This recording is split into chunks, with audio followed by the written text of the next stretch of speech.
જૂના મીટર પાછા આપો, પબ્લિકને લૂંટવાના ધંધા બંધ કરો। અમે આમ પબ્લિક છે, અમે આવાસ યોજનામાં રહીએ છીએ, અમે કોઈ બંગલા આ વસ્તુ કેમ અમારા જ ગરીબોમાં જ અપનાવી છે, બંગલાઓમાં કશે સ્માર્ટ મીટર નથી લાગ્યા। એનું રીઝન છે સાહેબ, અઠવાડિયાથી મારો છોકરો એડમિટ હતો, જો સવારે રજા લઈને ઘરે આવી છું, જોયું તો લાઇટ નથી, પછી ખબર પડી કે આવી રીતે રિચાર્જ 2000 નું પતી ગયું છે। તો 12 દિવસમાં 2000 નું રિચાર્જ એટલે કઈ જવાનું અમારા લોકોને? એવો ને એવો દવાખાનાવાળો છોકરો હું અહીં લઈને આવી હતી તો પણ અધિકારીઓએ દરવાજો ખોલ્યો નથી કે છોકરાને પણ અંદર લો।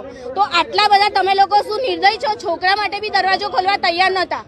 ખામી યુક્ત નહીં, આ પબ્લિકને લૂંટવાના ધંધા છે। ટોટલી હું ચોખ્ખું કહું છું, પબ્લિકને લૂંટવાના ધંધા છે। કારણ કે અમારું 2 મહિનાનું જો બિલ 700 થી 800 રૂપિયા આવતું હોય તો આ 12 દિવસમાં 2000 એટલે મરી જવું છે અમારા લોકોને। તો કમાઈને ખાલી જીવીના બિલ જ ભરીશું અમે લોકો, તો ખાઈશું શું અમે લોકો?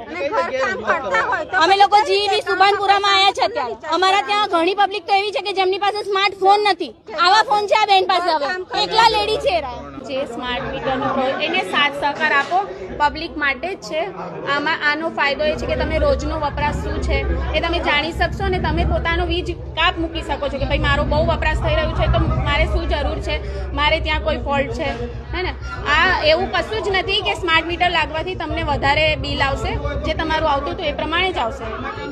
એટલે આને સાથ સહકાર આપો, કોઈ ભય નથી। એમને થોડી ગેરસમજણ છે, પબ્લિક આવું છે કે બધા રજૂઆત શાંતિથી કરે તો સોલ્યુશન